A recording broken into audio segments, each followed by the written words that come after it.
Welcome to Module 2 of 3 modules in our summary of Chapter 3 of the PM book. In this module, we will look at the common project management process, groups and their interactions in more detail. Projects vary in terms of requirements, deliverables and the actions required to complete the project. The process groups are created to provide guidelines for applying appropriate project management knowledge and skills during the project.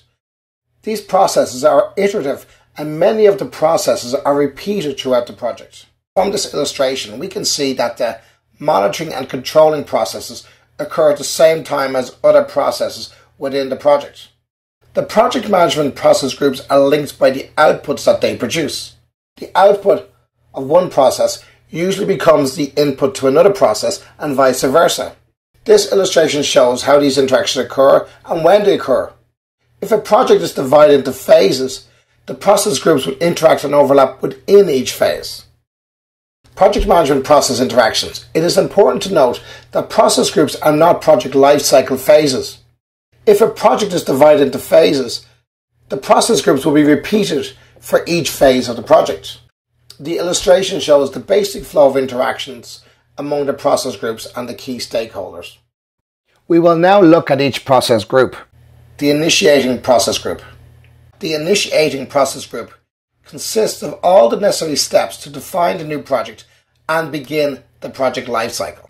During this process group, the initial scope is defined and the project manager is selected. The team is put together and the project charter is created. The main purpose of this process group is to align stakeholders' expectations with the project's purpose, give them information on the scope, and show how their participation in the project will help ensure their expectations are achieved.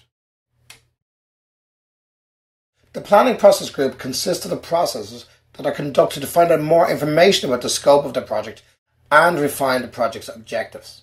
In addition, within this group, the course of action will be determined. The project management plan and the project documents that will be used to carry out the project are prepared and reviewed. Since changes are inevitable within a project, the planning process group is likely to be visited again as the project progresses. The planning of the process group is progressive, meaning that planning and documentation are iterative and ongoing activities over the duration of the project. Executing process group. The executing process group consists of the processes performed to complete the work defined in the project management plan. Within this process group, the resources, people and stakeholders are all coordinated to ensure that the project is progressing and the stakeholders' needs and expectations are being met. During this process group, changes to the project management plan may be needed as issues arise within the activities of the project. Monitoring and controlling process group. The monitoring and controlling process group consists of the processes required to track, review and make changes to the tasks and direction of the project. The process group also involves controlling changes and recommending corrective or preventive actions to deal with problems.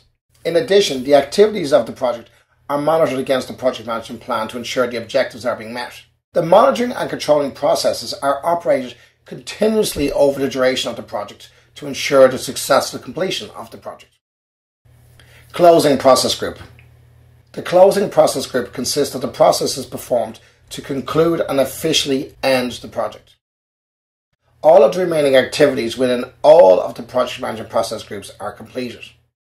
This process group verifies that the scope and objectives of the project have been met, and this project is officially closed once the sponsor signs off on the project. In addition, lessons learned and archived data from the project are stored for future projects and teams. So that's it for Module 2 of the 3 modules which summarise Chapter 3 of the PM book.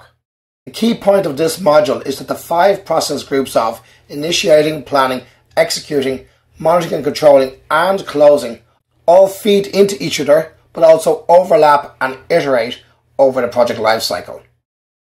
Watch out for the third and final chapter in this module coming soon. Thanks for watching.